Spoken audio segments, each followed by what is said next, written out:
قل ان کان آباؤکم وابناؤکم واخوانکم وازواجکم وعشیرتکم واموال اقترفتموها وتجارۃ تخشون کسادها، اور ان لوگوں اگر تم اپنے بزنس سے محبت کرتے ہو تو کرو. آپ بزنس کر رہے ہیں، کچھ بھی کر رہے ہیں، حلال بزنس کر رہے ہیں، حلال بزنس کر رہے ہیں یا حرام بزنس کر رہے ہیں؟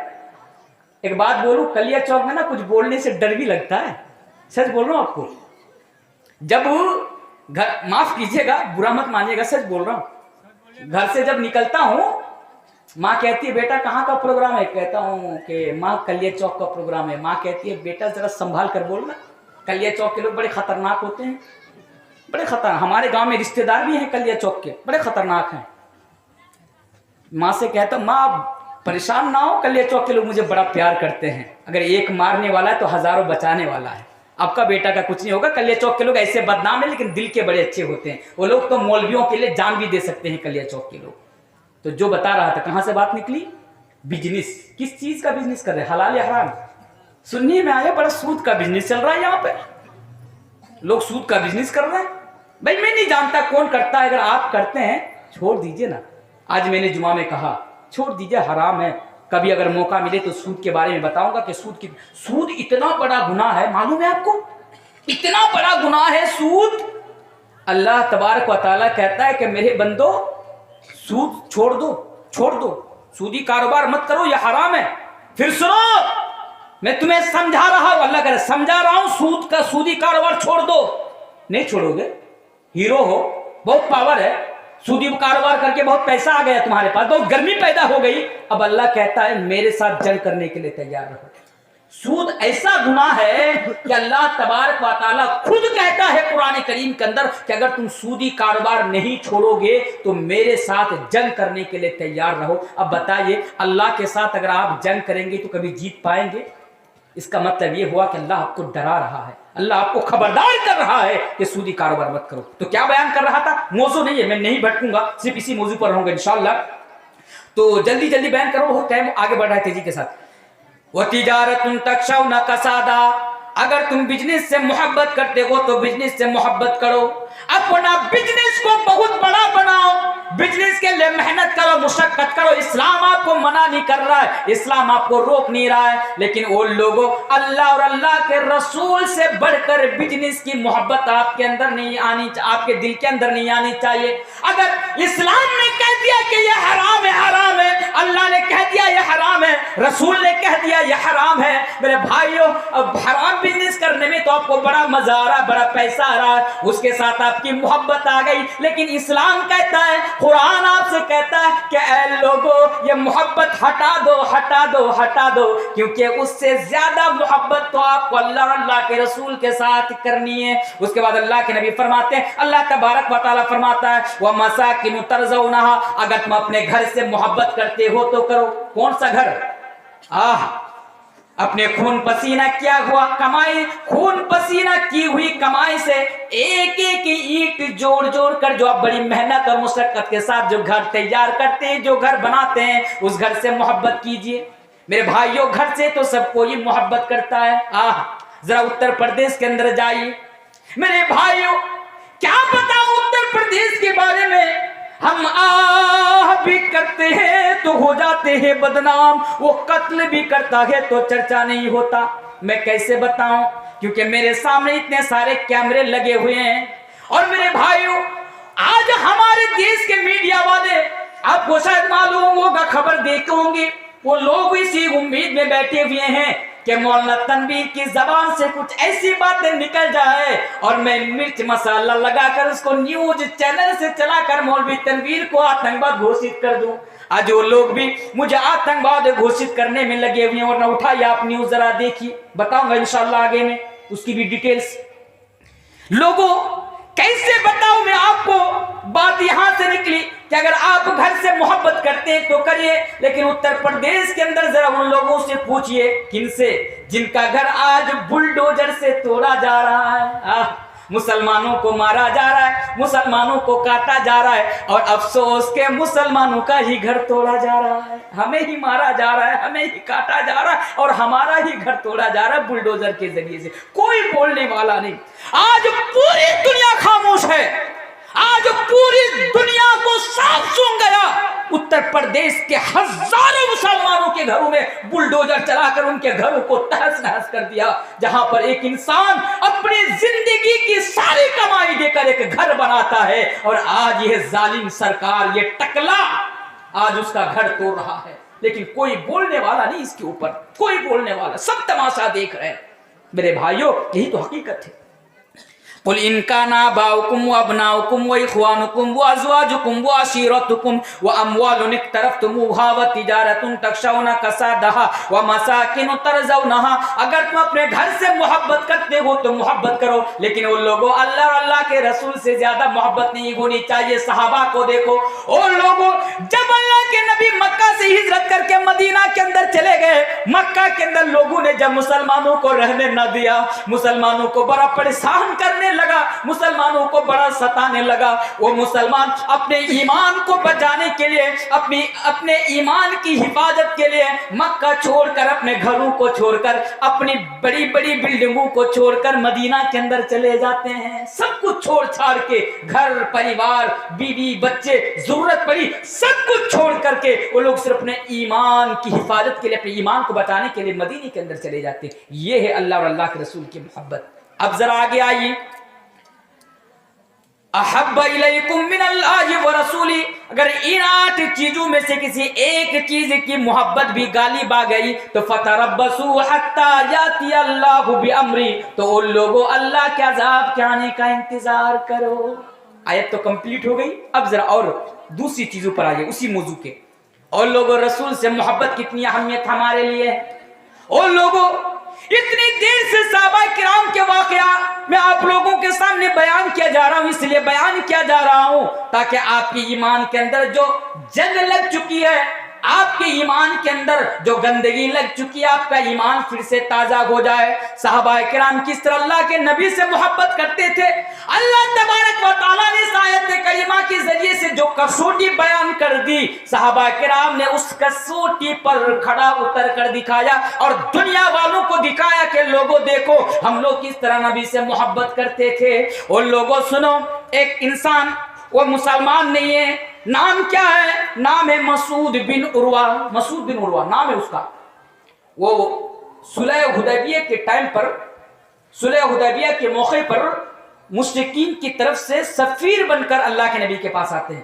مسعود بن عروہ کہتے ہیں، اے لوگوں سنو، اپنے مشرک ساتھیوں کے پاس جا کر بتا رہے ہیں، اپنے لوگوں کے پاس جا کر مسعود بن عروہ بتا رہے ہیں، اور لوگوں دیکھو میں تو بڑے بڑے بادشاہوں کے دربار میں پہنچ چکا ہوں، میں بڑے بڑے بادشاہوں کے دربار میں گیا ہوں، لیکن لوگوں جس طرح محمد رسول اللہ صلی اللہ علیہ وسلم کے صحابہ، ان کے ساتھی، ان کے چاہنے والے نبی کریم صلی اللہ علیہ وسلم سے محبت کرتے ہیں، ان کی تعظیم کرتے ہیں، کسی بادشاہ کی اتنی تعظیم کرتے ہوئے میں نے نہیں دیکھا۔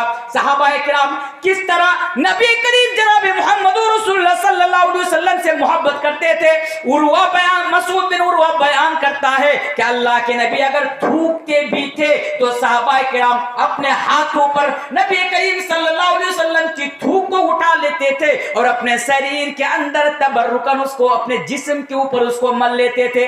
آپ کہیں گے مولانا تنویر کہاں کہاں سے واقعہ بیان کر رہے ہیں؟ اور لوگوں یاد رکھو، یہ جو واقعہ میں آپ کے سامنے بیان کر رہا ہوں یہ صحیح بخاری کا واقعہ، ادھر ادھر کا واقعہ نہیں ہے۔ ادھر ادھر آپ یہ نہ سمجھے کہ تنویر صاحب ہوائی باتیں کر رہا ہے، میری عادت نہیں ہے ہوائی باتیں کرنا، صحیح بخاری کا واقعہ۔ مسعود بن عروہ کہتے ہیں کہ صحابہ نبی سے اس طرح محبت کرتے تھے کہ اگر نبی تھوکتے بھی تھے تو صحابہ اپنے ہاتھوں میں اٹھا کر اپنے جسم میں مل لیتے تھے۔ اللہ اکبر۔ مسعود بن عروہ کہتے ہیں کہ میں نے محمد صلی اللہ علیہ وسلم کے صحابہ کو دیکھا کہ نبی جب وضو بناتے، محمد صلی اللہ علیہ وسلم جب وضو بناتے اور وضو بنانے کے بعد جب پانی بچ جاتا تو صحابہ کرام آپس میں اس پانی کو لینے کے لیے چھینا جھپٹی کرتے تھے، اس پانی کو لینے کے لیے آپس میں لڑ جاتے تھے، اتنی محبت کرتے تھے۔ اور میں نے دیکھا کہ جب محمد صلی اللہ علیہ وسلم اپنے ساتھیوں کو یعنی صحابہ کرام کو, اپنے ماننے والوں کو جب کوئی حکم دیتا تو لوگ نہ دائیں دیکھتا نہ بائیں دیکھتا, نہ آگے دیکھتا نہ پیچھے دیکھتا, بس نبی کی زبان سے حکم نکلا, صحابہ نے اس پر عمل کر کے دکھا دیا, اس کے ماننے والوں نے اس پر عمل کر کے دکھا دیا. اللہ اکبر. صحابہ کرام نبی سے کس طرح محبت کرتے تھے. اور لوگوں اپنا اپنا جائزہ لو, اور میری ماں اور بہنوں اپنا اپنا جائزہ لو کہ ہم کس طرح محبت کرتے ہیں. آئیے اور دو تین جلدی واقعہ سن لیجیے. حضرت خبیب بن عدی, ان کے بارے میں کون نہیں جانتا. حضرت خبیب بن عدی کو گرفتار کر لیا گیا. حضرت خبیب بن عدی کو مکہ کے مشرکوں نے گرفتار کر لیا, اور گرفتار کرنے کے بعد حضرت خبیب ابن عدی کے لیے پھانسی کی سزا مقرر کر دی گئی. چند ہی منٹ کے بعد, کچھ ہی دیر کے بعد حضرت خبیب ابن عدی کو پھانسی پر چڑھا دیا جائے گا, پھانسی پر لٹکا دیا جائے گا. خبیب ابن عدی بھی بندھے ہوئے ہیں. خبیب کو بھی معلوم ہے کہ آج مجھے شہید کر دیا جاؤں گا, آج میں شہید کر دیا جاؤں گا, آج میں پھانسی کے فندو پر مجھے لٹکا دیا جائے گا. اس کے بعد مکہ کے مشرکین ان کے پاس آتے ہیں. آنے کے بعد خبیب ابن عدی سے کہتے ہیں, اے خبیب تم اچھی طرح جانتے ہو کہ چند ہی دیر کے بعد یعنی کچھ ہی دیری کے بعد تمہیں پھانسی پر چڑھا دیا جائے گا, تمہیں مار دیا جائے گا, تمہیں سولی پر چڑھا دیا جائے گا. اے خبیب میں تجھے آپشن دے رہا ہوں, اگر تم یہ کہو کہ تمہارے جگہ پر نبی کو لا کر سولی پر چڑھا دوں اور تمہیں آزاد کر دوں, تمہاری جان بخش دوں, تمہیں چھوڑ دوں, تو اے خبیب کیا تم اس بات پر راضی ہوگے؟ اے خبیب کیا تم اس پر تیار ہوگے؟ ذرا دیکھیے کیا وہ آپشن دے رہے ہیں. اے خبیب اگر تمہاری جگہ پر تمہارے رسول کو سولی پر چڑھا دیا جائے, تجھے چھوڑ دیا جائے, جس کے بدلے میں کیا تم اس پر تیار ہوگے؟ میرے بھائیوں محبت رسول ذرا دیکھیے, محبت رسول کا پیمانہ ذرا دیکھیے. حضرت خبیب ابن عدی کہتے ہیں, او مکہ کے مشرکوں سنو, اور نبی کے دشمنوں سنو, اور مسلمانوں کے دشمنوں سنو, آج تم خبیب ابن عدی کو یہ آپشن دے رہے ہو کہ میری جگہ پر نبی کو چڑھا دیا جائے اور مجھے چھوڑ دیا جائے. تو سنو, اگر تم لوگ مجھے یہ کہو کہ اے خبیب تمہارے پیر پر کانٹا چبھویا جائے اور جس کے بدلے میں نبی کے پیروں پر کانٹا چبھویا جائے اور جس کے بدلے میں تمہیں آزاد کر دیا جائے, تمہیں چھوڑ دیا جائے, تو اے خبیب کیا تم اس پر راضی ہوگے؟ خبیب ابن عدی کہتے ہیں کہ مکہ کے لوگوں اگر تم اس سے یہ کہو کہ نبی کے پیر میں کانٹا چبھونے کے بدلے میں تمہاری جان بخش دی جائے گی تو میں اس پر بھی تیار نہیں ہوں گا. واقعہ اس طرح ہے, شاید آپ نہیں سمجھ پائے ہوں گے. خبیب ابن عدی کو جب آپشن دیا گیا تو خبیب ابن عدی نے کہا کہ اگر نبی کے پیر میں اگر تم کہو کہ کانٹا چبھوں گا تو اس کے بدلے میں تمہیں چھوڑ دوں گا تو کیا تم تیار ہو گئے؟ تو میں خبیب کہوں گا کہ نہیں, اس کے بدلے میں چھوٹنا بھی تیار نہیں ہونا چاہیے. یعنی میں نبی سے اتنی محبت کرتا ہوں کہ میں اپنی جان دینا گوارا کر سکتا ہوں, میں اپنی جان قربان کر سکتا ہوں, میں خوشی پھانسی کے پھندوں پر لٹک سکتا ہوں, لیکن رسول کے پیروں پر کانٹا چبھنا نہیں دیکھ سکتا. یہ محبت رسول ہے میرے بھائیو, یہ ہے محبت رسول. او میری ماں اور بہنوں, صحابیات کی واقعات کی طرف بھی ذرا نظر ڈالیے. مرد تو مرد, صحابہ تو صحابہ, صحابیات بھی کس طرح نبی کریم صلی اللہ علیہ وسلم سے محبت کرتی تھی. اس دور کی مسلمان عورتیں بھی نبی سے کس طرح محبت کرتی تھی. بس ایک چھوٹا سا واقعہ سنتے جائیے. ایک عورت, ذرا دیکھیے کہ آپ کا ایمان تازہ ہو رہا ہے یا نہیں ہو رہا ہے. ایک عورت, اس کا بیٹا, اس کا باپ, اس کا بھائی اور اس کا شوہر جنگ میں جاتا ہے لڑنے کے لیے. مسلمانوں کی طرف سے جنگ میں چلا جاتا ہے, بیٹا بھی, باپ بھی, شوہر بھی, بھائی بھی جنگ میں جاتے ہیں مسلمانوں کی طرف سے لڑنے کے لیے. جنگ میں جانے کے بعد باپ بھی شہید کر دیا جاتا ہے, بیٹا بھی شہید کر دیا جاتا ہے, شوہر بھی شہید کر دیا جاتا ہے, بھائی بھی شہید کر دیا جاتا ہے, اور وہ راستے کے اوپر کھڑی ہے. ادھر سے جب کوئی آتا ہے تو کہتا ہے بتا جنگ کا کیا حال ہے, جنگ کا کیا حال ہے. کہتا ہے اے عورت تیرا بیٹا شہید کر دیا گیا, مار دیا گیا. وہ کہتی ہے میں نے تو یہ نہیں کہا کہ میرا بیٹا زندہ ہے یا نہیں ہے, بلکہ میں تمہیں یہ کہہ رہی ہوں کہ بتا میرا رسول ٹھیک ہے یا نہیں ہے. کہا ٹھیک ہے, چلو کوئی مسئلہ نہیں, آگے بڑھو. ایک اور آیا, کہا بتاؤ جنگ کا کیا حال ہے. کہتا ہے اے عورت تیرا باپ شہید کر دیا گیا, تیرے سر کے اوپر سے سایہ ہٹ گیا. عورت کہتی ہے میرا باپ کا چھوڑو, پہلے یہ بتاؤ نبی ٹھیک ہے یا نہیں ہے. کہا کہ ہاں نبی ٹھیک ہے. ایک آیا, پوچھا بتاؤ جنگ کا کیا حال ہے. ادھر سے آیا اور کہا کہ عورت کیا بتاؤں, کیسے بتاؤں کہ تیرا شوہر مار دیا گیا, تیرا شوہر قتل کر دیا گیا. عورت جواب دیتی ہے میرا شوہر کو ہٹاؤ, پہلے یہ بتاؤ کہ میرا رسول ٹھیک ہے یا نہیں. یہ کہا ہاں رسول ٹھیک ہے. یہ کرتے کرتے سب مار دی شہید کر دیے جاتے ہیں. لاسٹ میں اس عورت کو سکون نہیں ملتا ہے, وہ سوچنے لگتی ہے کہ جس جنگ میں میرا بیٹا بھی شہید, میرا باپ بھی شہید, میرا شوہر بھی شہید, میرا بھائی بھی شہید, اور اللہ کے نبی کو کچھ نہیں ہوا. چلو مجھے لے کر چلو, اے لوگوں چلو مجھے لے کر چلو, میں میدان جنگ میں جا کر دیکھنا چاہتی ہوں, میرے رسول کو دیکھنا چاہتی ہوں کہ میرے رسول کیسے ہیں. اس عورت کو لے جایا جاتا ہے. دور سے جب دیکھتے ہیں کہ نبی کریم جناب محمد رسول اللہ صلی اللہ علیہ وسلم صحیح سلامت ہے, بڑھیا کہتی ہے اب مجھے تسلی ملی, اب مجھے سکون ملا. کل مصیبت بعدک زلل, اے نبی آپ کا چہرہ دیکھنے کے بعد ہر غم مجھے آسان لگتا ہے. یہ محبت رسول ہے. سب شہید کر دیے جاتے ہیں لیکن اسے فرق نہیں پڑتا, رسول صحیح ہونا چاہیے. رسول سے کتنی محبت کرتے تھے. ایک اور واقعہ سنتے جائیے تاکہ آپ کا ایمان تازہ ہو جائے. حضرت سعد بن ربی, بڑا زبردست واقعہ ہے. حضرت سعد بن ربی جنگ احد کے موقع پر جب لڑائی ختم ہو جاتی ہے,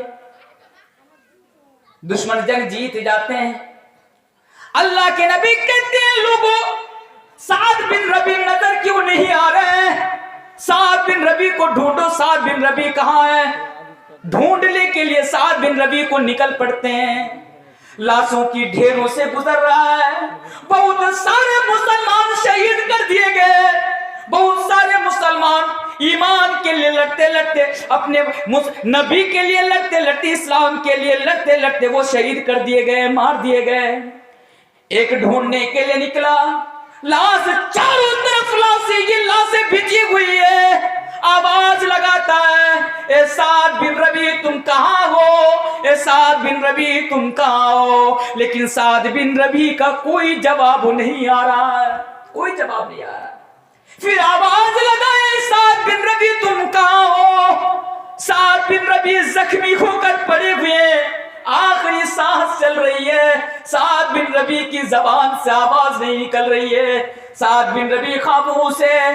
پکارنے والا نے پھر پکارا, میں نبی کی طرف سے بھیجا گیا ہوں, اے سعد بن ربی تم کہاں ہو, جواب دو. سعد بن ربی لاشوں کے ڈھیر میں پڑا ہوا ہے, آخری سانس چل رہی ہے اور کہہ رہا ہے کہ اوہ میرا بھائی میں یہاں پہ پڑا ہوں. جب وہ وہاں پر جاتے ہیں سعد بن ربی اس سے کہتے ہیں کہ جب نبی کے پاس جانا تو میری طرف سے یہ پیغام لے کر جانا کہ سعد بن ربی کا سلام کہنا, نبی کو میرا سلام کہنا, اور مدینے کے اندر جو انصاری ہے مدینے کے اندر انصاریوں سے جا کر میری طرف سے یہ پیغام دے دینا کہ اے انصاریوں, اے مدینہ واسیوں, اے مدینہ کے لوگوں, نبی کی حفاظت کرنا, نبی کی حفاظت کرنا, نبی کی حفاظت کرنا. اگر خدا کی قسم اگر تمہارا ایک بھی انصاری کے رہتے ہوئے اگر نبی کو کچھ ہو گیا تو کل قیامت کے دن اللہ کی عدالت میں کھڑا ہو کر منہ نہیں دکھا پاؤ گے. یہ محبت رسول ہے. آخری سانس چل رہی ہے, کچھ ہی دیر میں شہید ہو جا رہے ہیں, اپنا خیال نہیں ہے, اپنی بیوی بچوں کا خیال نہیں ہے, بلکہ یہ پیغام بھجوا رہے ہیں کہ مدینے کے انصاریوں سے جا کر کہنا کہ اپنی جان دے کر بھی نبی کی حفاظت کرنا, اگر خدا نہ خواستہ نبی کو کچھ ہو گیا تو اللہ کے سامنے جا کر منہ نہیں دکھا پاؤ گے. یہ محبت رسول ہے. محبت رسول کسے کہتے ہیں؟ آج ہمارے بچوں کو دیکھیے, آج ہمارے بچے 15 سال کا ہو گیا, ہمارے بچے 16 سال کا ہو گیا,